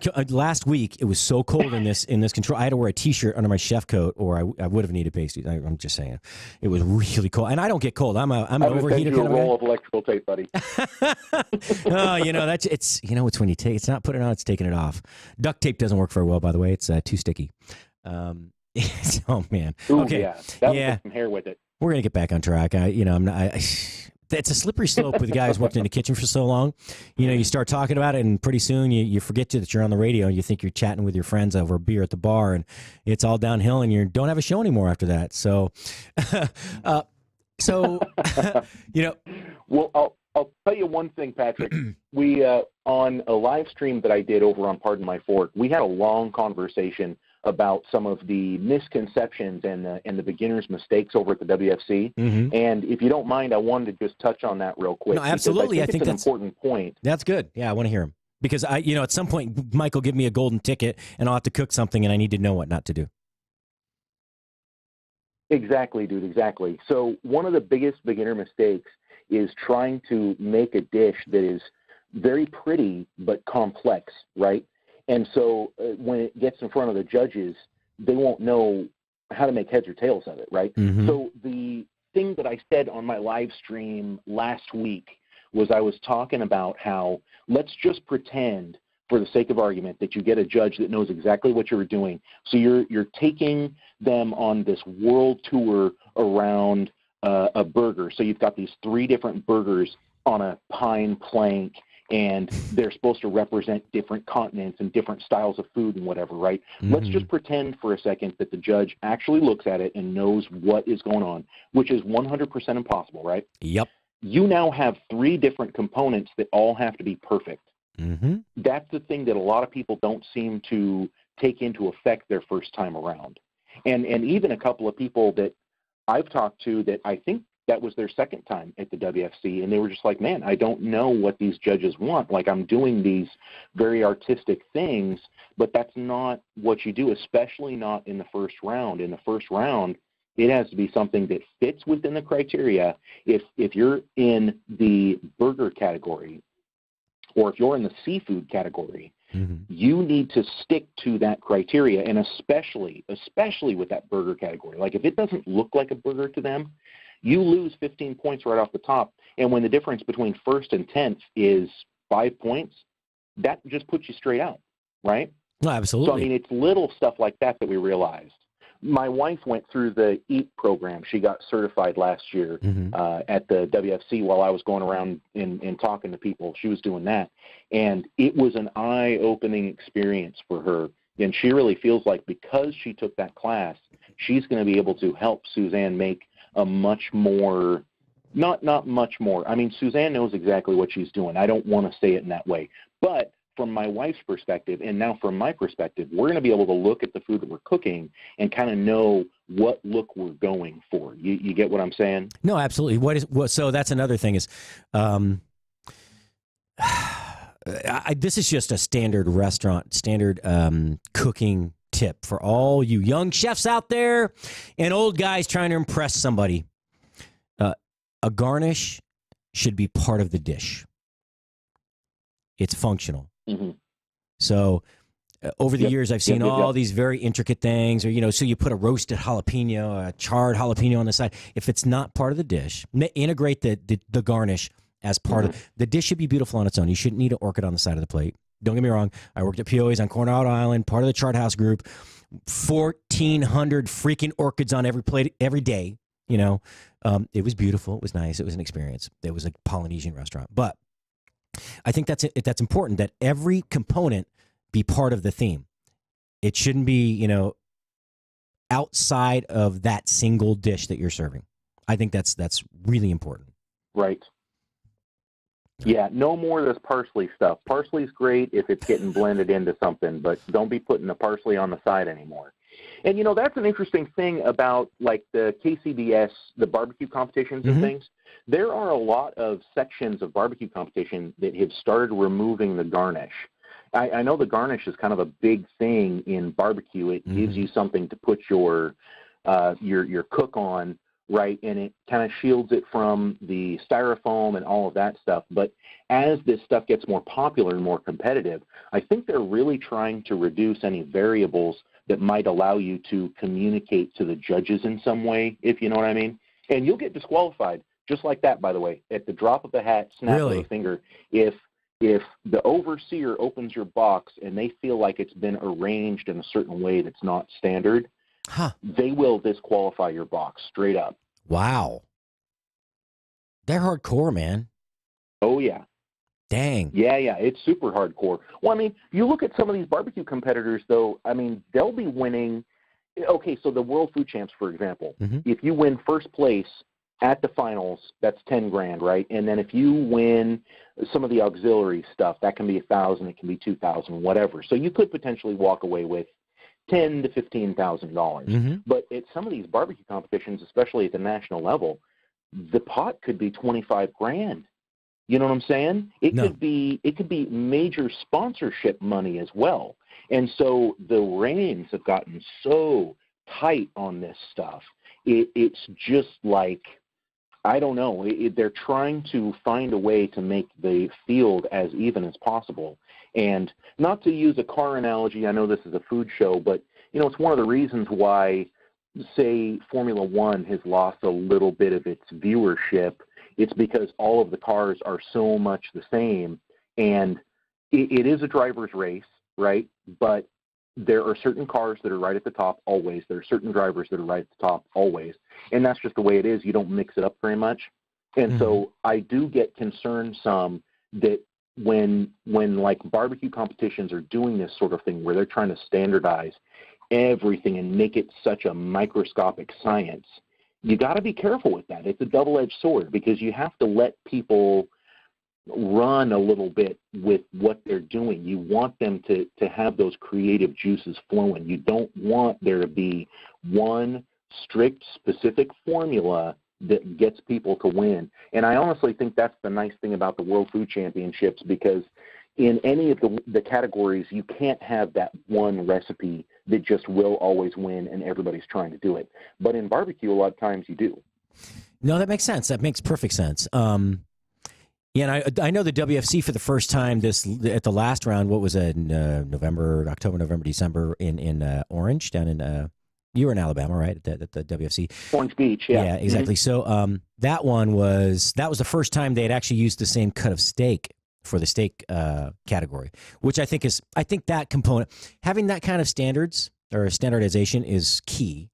But yeah, I agree. There has to be some flexibility in method and your recipe to be able to win. There has to be so that's another thing. Let's talk about judging for a minute. Not having the same judges at every competition, I think, is vital. And I don't know how WFC works. I know for a fact they don't have the same judges, not all the same judges. But I think that's another thing is some of these barbecue competitions, and I don't go to many, but I do know that some of them have a lot of panels that cross over. And I don't know if that's a factor or not, but that is a knife. It's a knife edge, though, Patrick, because you end up with. So there are these horror stories, actually, and I don't want to tell you exactly which event this was, but we all know the event that it was. They didn't have enough judges, and they just kind of put out to random people, hey, we need you to come and judge barbecue. And they ended up with a vegan judging barbecue, and they would literally take a bite, suck the sauce off, and then spit the meat back out. And people were very unhappy when they saw that. And so that is one of those hard gray areas. I'm with you. You shouldn't have the same people judging every single time. I'm 100% with you. But you need to have someone that knows what they're looking at, knows what they're tasting, judge every time. So it's a difficult, there's a gray area there, you know what I'm saying? Yeah. Like if you had a judge that was open-minded and knew what they were looking for and knew what they were doing and could appreciate something new, that would be something entirely different than just a judge that's stodgy and says, I want this to be done the same way every time because that's what I like. Yeah, I mean, and you have to have a judge that's trained and certified as well. But so I was at the I don't know if you've been to Bentonville, Arkansas, but they have the World Squirrel Championship up there, and the world. I'm telling you, that's I haven't been. I need to now. I want to now. So have you ever been to any of the steak events, the steak cook-off stuff? The steak. Cooking the SCA, the SCA Cook-Off Association. Yes, I haven't. So they're official. I haven't yet. They haven't made their way over to Oregon yet. Okay, so their official. I think that their official MC is Joe Wilson, and if you look up Joe Wilson, he's got this big handlebar mustache. You know, he's a hell of a character from Bentonville. Has become quite a good friend of mine. So, and I'll tell you this happened to me. I made squirrel sushi. I made squirrel sushi hand rolls, and no, it wasn't raw. We deboned the squirrel. Everything has to be done on site that day. You have about 4 hours to get your food done. And so I deboned the squirrel. We made paillards. We pounded it out flat, and then we seasoned it with 5 spice and a few secret ingredients, and we grilled it really quickly and got this char on it. And I julienned it and made hand rolls from that. And then we had like a maple infused teriyaki sauce. And then I did these squirrel and pork dumplings, like shumai dumplings, the straight-sided, round, open-top ones. And there were like garlic, ginger, there was basil, Thai basil, a bunch of, really lemongrass. That's how it was seasoned, very Asian. And then I had a 5 basil dipping sauce for that. So it went in for judging, and the judge goes, I don't eat sushi, 0. One judge... they didn't even. I mean, it's squirrel. It can't be raw, and sushi just means vinegared rice. Damn it! But I mean, I wasn't upset. I didn't find out till afterwards that there's one person that gave us a 0, or gave us a 2, I think, out of whatever the. Dude, 20. I would be throwing chairs. Well, are you kidding me? I would be flipping over tables. That is ridiculous. Well, just the fact that I get to say on the air that I made squirrel sushi hand rolls. I mean, come on, man. It's what did Joe call it? Limb chicken, chicken of the tree. There's a whole bunch. They got a whole bunch of names for it. If you haven't been there, I'm telling you, Bentonville is not. I mean, well, if you're in the Dallas-Fort Worth region, it's 6 hours or less. It's worth the drive. It's a great weekend event, and they have a lot of fun. Oh my gosh, it's ridiculous the stuff that they come up with. What's funny though is this. It's not funny. What I find interesting is that much like a number of the other competitions across the board, these more typical American-style dishes that kind of exemplify the cross-cut of cuisine from around the world that we eat here on an everyday basis are typically the winners. Like one year was empanadas. I forgot what one last year, but I mean, it's a simple, clean, very flavorful presentation and something that everyone can identify with. It tends to win. So anyway, it was a lot of fun. Mm-hmm, for sure. So, hey, are you going to be at the WFC here? What's funny is that's a. Go ahead. Oh, sorry. Yeah. I'm gonna be at the WFC this coming year for sure. So we're coming back to sous chef for not just one chef, but for 2.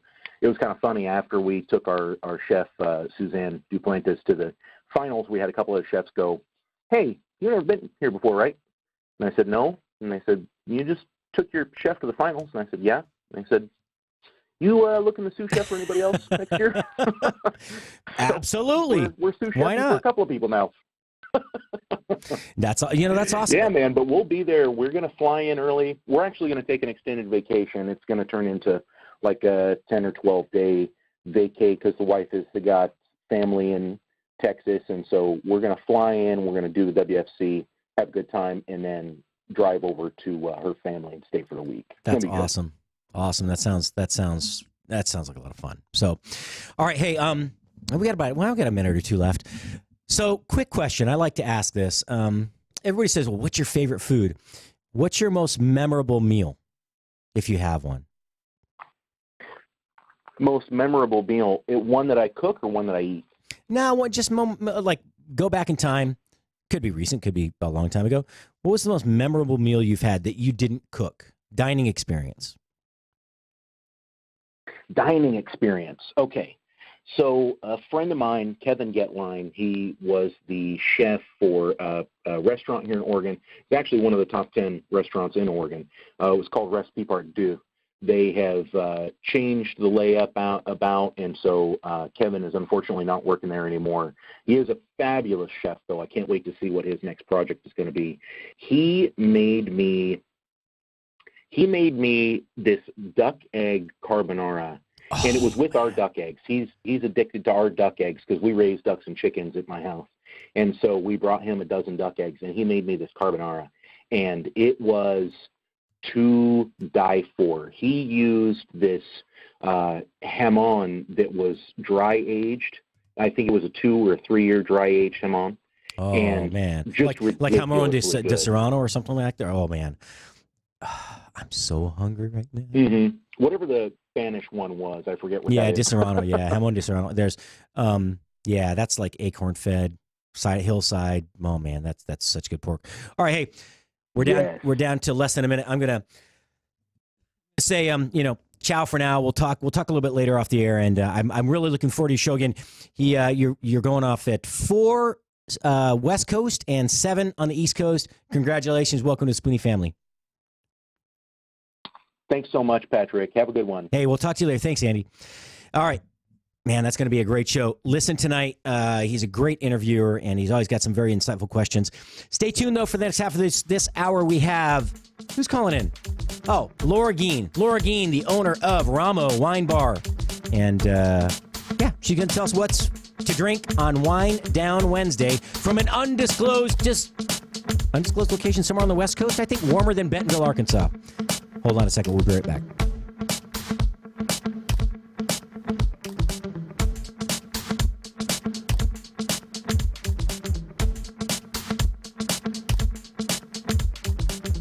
Get Spoony. Now you can fly anywhere in the world and pay discount prices on your airline tickets. Book a flight today to London, Paris, Madrid, or anywhere else you want to go and pay a lot less guaranteed. Call the International Travel Department right now at Low Cost Airlines. 800-452-1075. 800-452-1075. That's 800-452-1075. Are you tired of high cable TV rates? Sign up for Dish today and get a $500 bonus offer while supplies last. Plus, lock in your price for 2 years guaranteed. Call All American Dish, your Dish authorized retailer now. 800-570-6630. 800-570-6630. That's 800-570-6630. Offers require credit qualification, 24-month commitment, early termination fee, and e-auto pay. Restrictions apply. Call for details. Have you done it?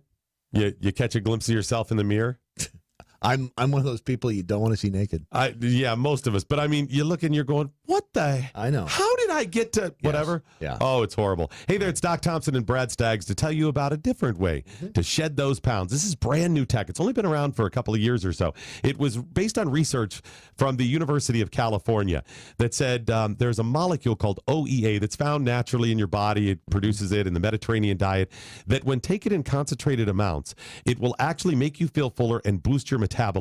I've lost about 10 pounds so far. It's amazing. It really is cool. A company said, we can take this to market and make this great product that'll help you. It's called RiduZone, RIDUZone.com, RIDUZone.com. It's Brad's worked. It's worked for Brad's, worked for me, countless other people. Go to RiduZone.com and try today. You're going to love it.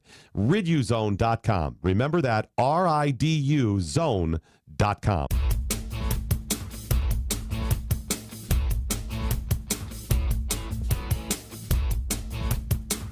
Are we back? We're back. We're back and we're live. Oh my gosh, if you're watching, Facebook viewers, if you're watching. My mother didn't say you can dress them up, but you can't take them out for nothing. So I had to run out of the room for a second. I had an afterthought that I needed to write. Anyway, need to do something. And as I got up, I forget that these headphones are tethered. So I set them down on the seat, and my shoe got caught in them, and I pretty much fell out of the... What's up, man? Did you see me fall out of the chair? It's okay. Thank you. Thanks for lying and saying it, and I appreciate that. But, producer Ron over there laughing at me. He's going to buy me a sippy cup someday, I'm sure, as much as I spill stuff around here.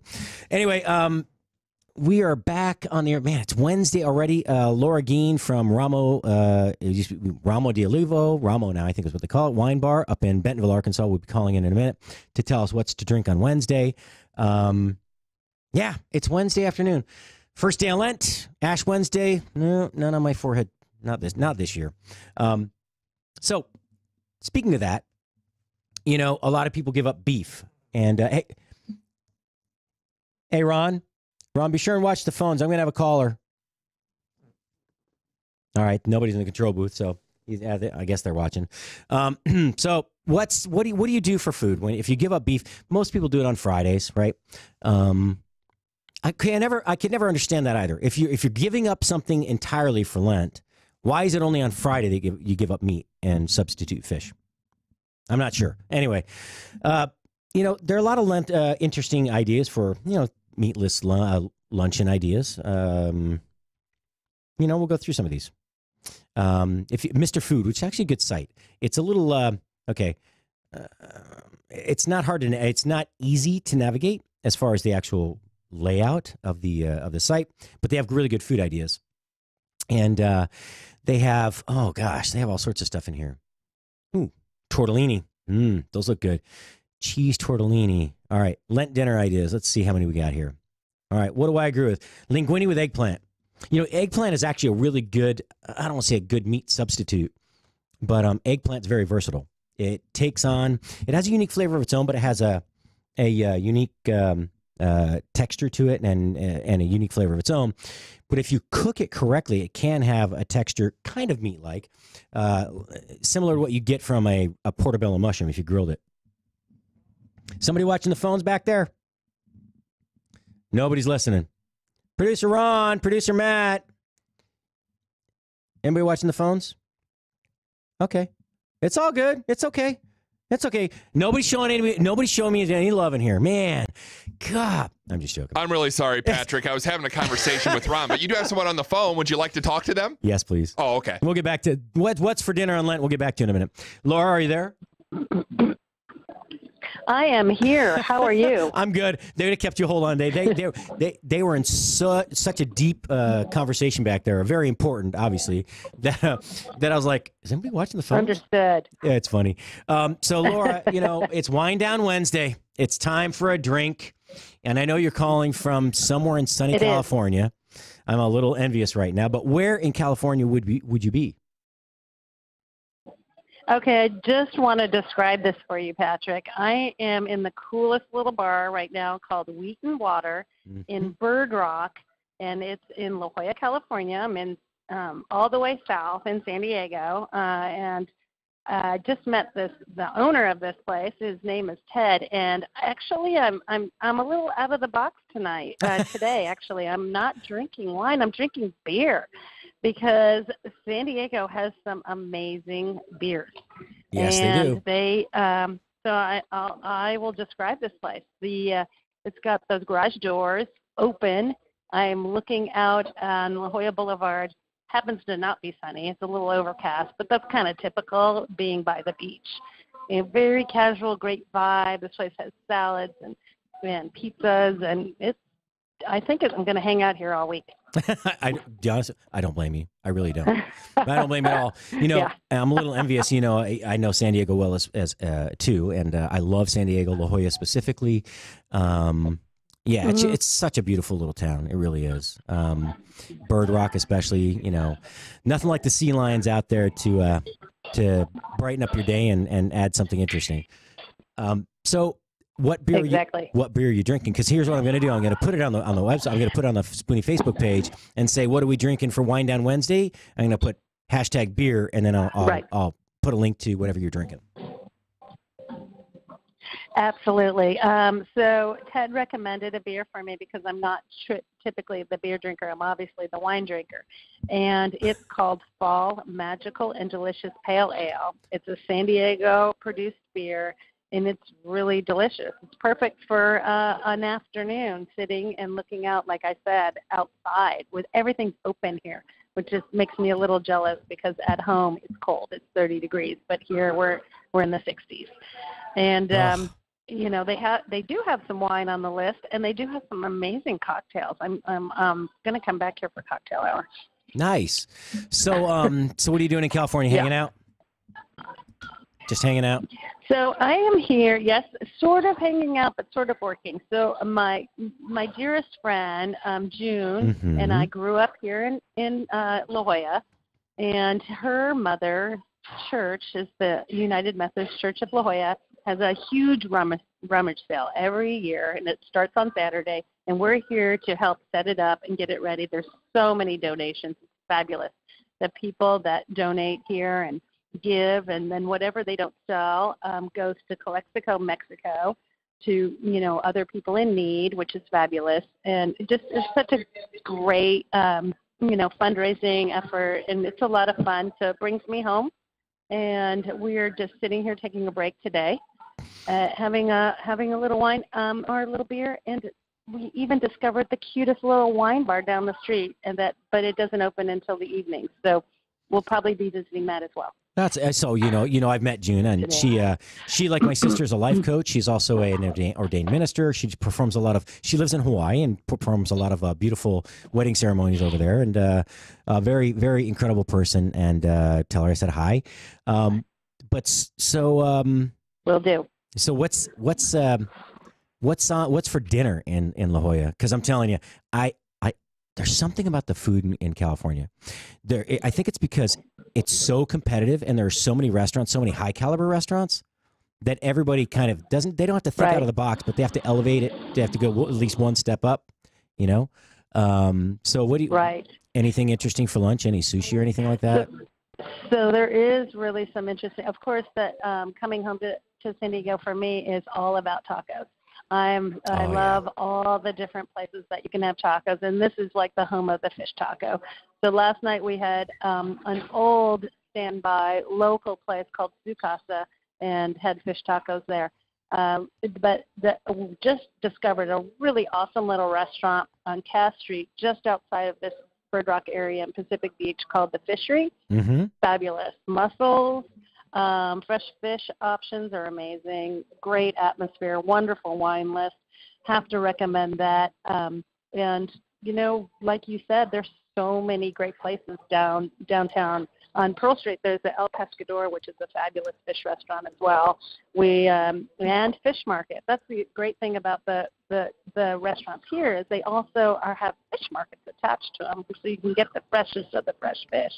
Oh, yeah. And we decided to go for a little greens today, so we're having some salad. You know what? Well, you're there. Can you do me a huge favor? At least lie to me and say you will. Can you go to Point Loma Seafood and get a fried fish sandwich for me? Oh my God. Oh my God, favorite. I mean, it makes my mouth water just thinking about it. So hungry right now. So one of the very first dining experiences I had in San Diego was when I was in high school. I used to go with my buddy Greg. We would go. Actually, there's a very John J. Van Ness. You ever heard of John J. and Rich? They have a show based out of Phoenix. They broadcast across the country. They're on iHeart. They're on a whole bunch of platforms. But anyway, John J. Van Ness. I went to high school with him. Well, grade school through high school. And then he moved to San Diego. So Greg and I would go over on the weekends and visit him in San Diego.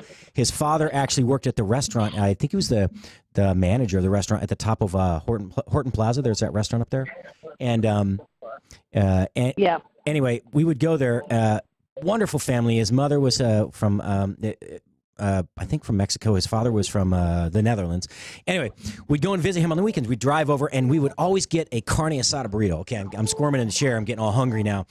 There's something about the way that they do the carne asada. It's basically fajita meat, the way they do it there. But then they wrap it up in the tortillas, and it's wrapped in there so tight, and then they toast it on that flat griddle. And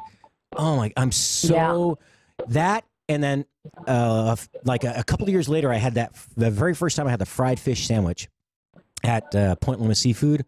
It's excellent. Unbelievable. And it's a great little seafood market. But what's fun is to sit. They have like this arced, almost amphitheater style concrete seating outside that faces the wharf or the little the docks where the boats come in, and you can watch the fishermen come in and out. It is where the boats come in. It's awesome. It's one of my favorite places. Yeah, and San Diego used to have one of the biggest fishing fleets here, and they had a lot of tuna fishing, and Not as much anymore, but still having some of the best fresh fish right off the dock. That's why Point Loma is so amazing, because they're buying the fish off the boat.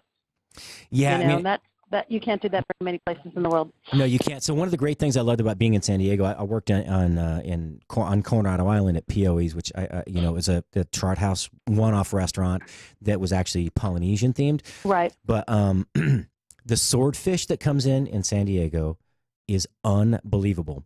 And people would buy a loin of swordfish. It looks like a tuna loin, like a quarter of a tuna. And we would actually buy a wheel. Yeah. It was a center cut of the fish that it's like the Chateaubriand of the tenderloin. You just cut like a 2 foot section of the fish right through the middle. And so we would break that down. And, oh man, it was the best. Swordfish is one of my favorite fish because when cooked right, it has a texture that's almost meat-like, but it's still light. It's lighter than steak. Oh, it's so good. One of my what do you have a favorite fish? Favorite fish type? I'm a fan of the light flaky fish, and I love, like, I'll do a sea bass or a red snapper any day. I just love the flaky white fish. But I'm so glad you mentioned POE's, because, by the way, if people haven't been there in Coronado, it is the best view of the city, hands down. Oh my gosh, and it is, isn't it? An amazing treat. Yes, and just knowing that you work there makes me love it even more, because I love that restaurant. I've not been there in years, but it makes me want to go down there. Well, they used to have, when you walked in, they used to have this big, there was like a waterfall on the right-hand side, and it used to have all the, they had these ponds, like open fish ponds. So there was tiered seating. There was like a lower level, and then it wasn't like levels you walked up. It was all ramps, but you went up and down throughout the restaurant, kind of undulated right. up to the middle was the highest ground, and then it kind of sloped down out towards the sides, and then there's outdoor seating overlooking the big dock they have now, and over downtown. You're right, it's a gorgeous view, but those fish were really cool. They had puffer fish. And if you put your hand near the water, they would spit water up at you. I thought it was amazing. We had these open fish tanks, right? I mean, they were cool. Open fish ponds, like open ocean water right there. You could reach your hand down behind the seat and touch a fish if you wanted to. Probably get bit, but I love that place. It was very cool. Probably amazing. Yeah, it's really neat. The tanks there were truly part of what makes that restaurant so amazing too. And the yin yang of that restaurant is the fish market across the bay. Mm-hmm. And so you can sit on the fish market and see POE's and vice versa. The fish market is like the casual, where you can sit in the oyster bar or the bar and sit out there on the dock and see everyone going in and out of the bay as well. And it's another great downtown experience, especially for free seafood. They have sushi and the oyster bar and regular fish restaurants. Great chowder. And it's always fun to take the water taxi from downtown across the bay. That's something, because it's not, even if you don't like being on boats, it's not a long ride, but you get to see the city from the bay. And but you're right, I used to sit on, so this is one of my favorite memories. He always has a dock that's it's attached to the restaurant, but it's a floating outdoor seating area that's enclosed. And I used to sit out there in the afternoons when it was slow and write my schedule and do my purchasing and work on new menu items. But I would get lost in watching the sailboats go in and out of the bay on those bright, late spring, early summer days before the June gloom and all that fog set in. And right. It's that memory right there alone is worth 10 hard years in the restaurants. The couple of years I spent there, it was phenomenal. I really enjoyed. That was one of my favorite places to work. Roger Boomer was the general manager. I have to give a shout out to him. He helped me mature in the industry. It was a fantastic experience and great food. Great food. And this is why you and I love talking, because we love to talk about wine and food and whatever, and we have those shared experiences between San Diego and New York and Hawaii and all these great places in Arkansas and Dallas. Yeah. Right? Yeah, exactly. I was brokenhearted to find out a couple of my favorite restaurants, or ones that I didn't even get to try, had closed down in Bentonville, by the way. But I'm sure that the chefs will pop up in other places. So what's on the menu for the rest of the afternoon? Just hanging out, enjoying the sun, kind of moseying through the streets? So unfortunately, there's not a ton of sun, but but it's warm. I'm just loving just being outside. We're going to stick our toes in the water. I got to walk the sand. Being a landlocked place, that's the first thing we always want to do. And like you said, there's so many fish options here. You know, if people visit San Diego, they should definitely be trying all these fish restaurants, and these little local pubs are so fun because it's local businesses all over the place, people making a difference. And the sushi is incredible. You can get a fish sandwich in almost any of these pubs, which is amazing. And so this afternoon we're gonna hit the beach just to walk on the sand, and then we're gonna back to the rummage sale. The rummage sale is why we're here. And then tonight we're going out for fish tacos again, and with another one of our high school friends who's taking us to a place that she knows down in Pacific Beach. So yeah, I know Wahoo Fish Tacos is fun. I know Wahoo is Wahoo Fish Tacos is a chain now, but they have a great selection of fish tacos as well. And man, I really miss San Diego. You know, well, if you get a chance, go down to Croce's downtown, Jim Croce's place. You know, have a drink in his memory and listen to a good song. Man, what a great little place that is as well. San Diego, it's one of my all-time favorite cities. And hey, there's a Nobu there actually at I think it's the Hard Rock downtown, right by the ballpark. I think you're right. There is a Nobu, so everyone should go there too. Well, no, I mean if you want to. And then there's Sushi on the Rock in downtown La Jolla. Oh, Sushi on the Rock, that's one of my favorites. You know, it's like Nobu. No offense, I love you, Nobu. Don't take this offense, but it's kind of like the Whole Foods of dining, and so it's whole paycheck. It's not Whole Foods. It's whole paycheck. Nobu's kind of the same way. You can go and get one appetizer and a drink, and walk out $40 later. All right, hey, I'll let you get back to enjoying San Diego. Give your brother and so did did Tom make it with you? Yeah, Tom. Okay, will do. All right, tell Tom I said hi, and we'll talk to you later. Thank you. All right, bye-bye. All right, bye. Ah, San Diego, that's one of my favorite cities. That was one of my all-time favorite. Yeah, thank you. Matt, cut her off. Now, look, I wanted to talk to her all day because I love San Diego, but she's in San Diego from frozen tundra in Northwest Arkansas. So let them enjoy their stay with her husband. She hung up anyway.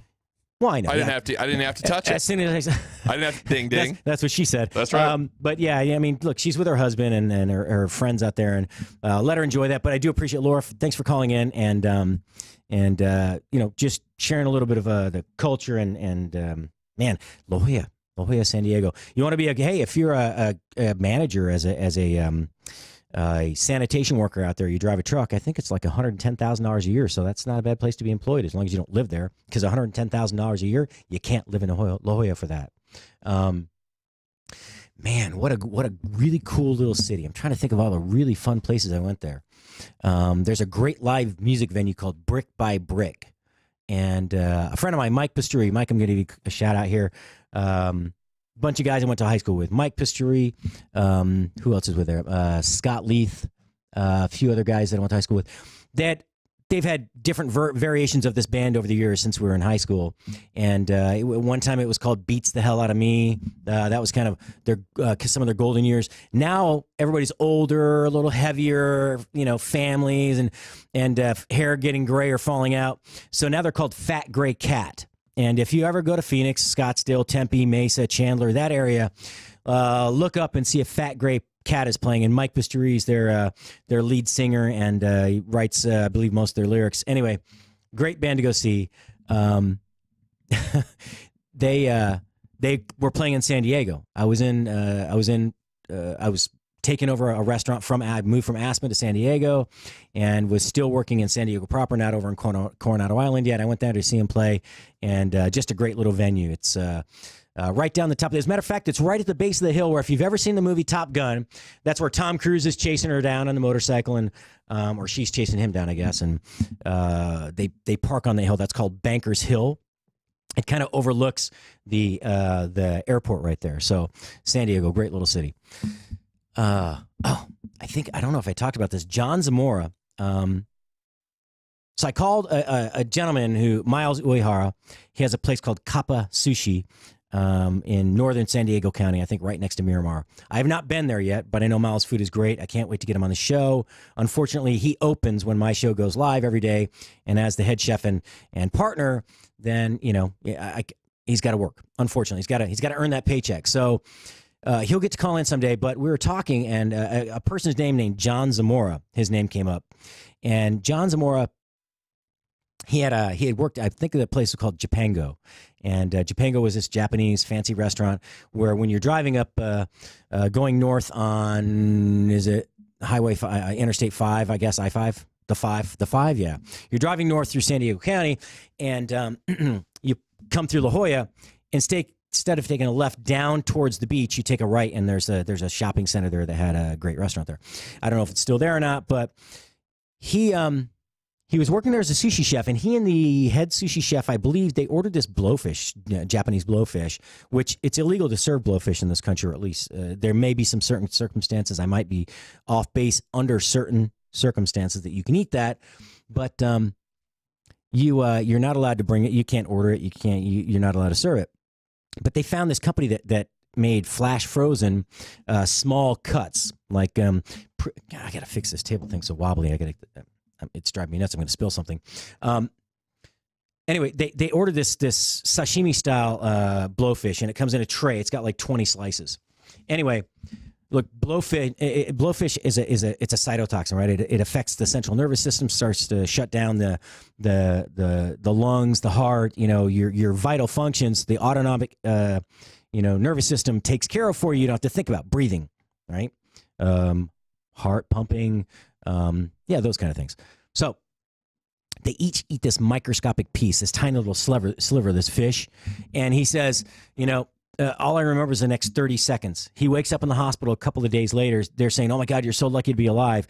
And I believe that that Discovery Channel did a special on them about what happened when they ate that. But I've never watched it. But John Zamora, if you're out there anywhere, give me a call. Your name came up today. I don't know where you went to. He was a great sushi chef. He came out to Pioi's, that great restaurant on Coronado Island that is now actually owned by. So the Chart House group was bought by Tillman Fertitta. If you've ever seen the show A Billionaire Buyer, Tillman Fertitta and the Landry's Restaurant Group, they own a lot of iconic brands. Many they founded, many they acquired. But anyway, he's like it or hate it, he's a hell of a restaurateur, and he knows how to make money in business. But anyway, when I was there was this bar in the middle of the restaurant. Kind of right below the peak of the dining room. And again, the difference in elevation between the floor when you walked into the center of the dining room was probably about 4 feet. And they had these tiered kind of arcs of seating. And on that second tier, at the same level as that second tier from the top, as you walk down, there was this bar that was abandoned. They were using it as storage, and they never used it for anything else. So I did a few special tastings there, where I did a sushi tasting, and I think we did a sake and sashimi pairing, and we did a wine and sushi pairing, and it went really well. And they were making, basically they did a poo-poo platter. Yeah, so I said a poo-poo platter. If you don't know what a poo-poo platter is, poo-poos are not something from a baby's diaper. Poo-poos are Hawaiian-style appetizers, right? The tapas of the islands is a way to put it. But poo-poo platters, they had this California roll that they put on there. Basically, they'd make at the beginning of the shift 6 or 8 California rolls. When you made a poo-poo platter, you would have all these different appetizers, and a couple of the things that were iconic were these coconut shrimp. Oh my God. I learned to make the best coconut fried shrimp at that restaurant, and I stole the recipe. I'm just telling you, I stole it. And the key is the batter that you use to make the coconut and breadcrumbs, the panko breadcrumb stick. But anyway, one of the owners of these crappy California rolls. So I said, look, let's just ditch that. We'll use ones. Let's add a sushi bar to this area. Okay, we'll serve the sushi throughout the restaurant. There were 8 seats at the bar, or 6 seats at the bar, and then there was some bench seating behind it. They had little 2-top tables. It was such a moneymaker. That sushi bar got so busy, and my buddy Miles, that owns Kappa now in northern San Diego County, I actually brought him back from Hawaii. He had been working at Rock and Roll Sushi in Honolulu, and had worked for me previously and with me previously in Denver. And a shout out to his parents, Mr. and Mrs. Uehara, and his whole family. They actually own Aloha Tofu factory in Pearl City. But anyway, Miles came back to run the sushi bar for me because the kitchen was a big operation. We did about $7 million in sales out there a year. And I don't know if you know what it takes to make $7 million a year in sales in a restaurant with like under 200 seats. But it's freaking hard. I don't care if you're charging $50 a steak or $5 a hamburger. It's a lot of food. It's a lot of blood, sweat, and tears. And we worked our butts off at that restaurant. Anyway, Miles he's a badass. Miles is great. His skills in sushi, sashimi, Japanese cuisine in general have surpassed mine. I've worked for some of the biggest guys out there. I actually trained Miles with, I was one of Miles' trainers with Lee Allen also from Honolulu, who was actually Miles' culinary instructor, brought these two students, Jay and Miles, to Denver to work with us and opened this place called Tommy Tsunami's. Miles, a newbie, he was green, but he spent every waking moment he had dining, honing his skills. Took a trip to Japan to get custom made knives. Miles Uehara, congratulations to you, man. I can't wait to get out there and eat. Man, just make me some of that really tasty food. I want some ramen. I really want ramen. And who mentioned yesterday? Oh, Isaac told me yesterday there's a place near downtown Dallas where they hand make their ramen. I got to go there. I got to look it up. I'll give you a review. I can't go today. I got work to do. I can't go tomorrow. Maybe tomorrow. I could sneak by tomorrow. Anyway, we got about a minute left. It's Lent. I didn't get through much Lent food. Look, just eat some seafood or anything that's not meat if you want to. If not, give up something else. It's really easy to give up alcohol if you're not like me and like alcohol. Just don't open the bottle. It's that easy. I know Matt's not giving up alcohol for Lent, are you? No, that was a big no. He's like, no. He's given up some, though. He's cut down by about half for weight loss. But anyway. All right, folks. Tomorrow, what's on the show tomorrow? Tomorrow's Thursday. Oh, I have a caller tomorrow. Oh, no. Tomorrow, 9 a.m. to 11 a.m. in-house, new live show launching tomorrow. Gut Check with Dr. Ken Brown. These guys are awesome. You're going to love their show. Matter of fact, Ken Brown's such a badass. He developed this product right here, Atrantil. He's got another CBD product coming out. I like CBDs. I work in the hemp and marijuana industry, as you know. Anyway, we're going to wrap it up for today. Come back tomorrow. Please listen in early. That's going to be 10 o'clock to noon Eastern, 9 to 11 Central. Gut Check with Dr. Ken Brown. I believe Eric's going to be on the show too. They're on weekly. Man, that's going to be a great show. I really can't wait. And then Friday, 10 o'clock to 11 o'clock, we get Trey's Chowdown live right here from Spoony Studio number 12. We only got 2 studios. I love it. Studio number 12. Anyway, Chef Patrick Mosher, the Food Biz Pro. Come back tomorrow. Ciao for now.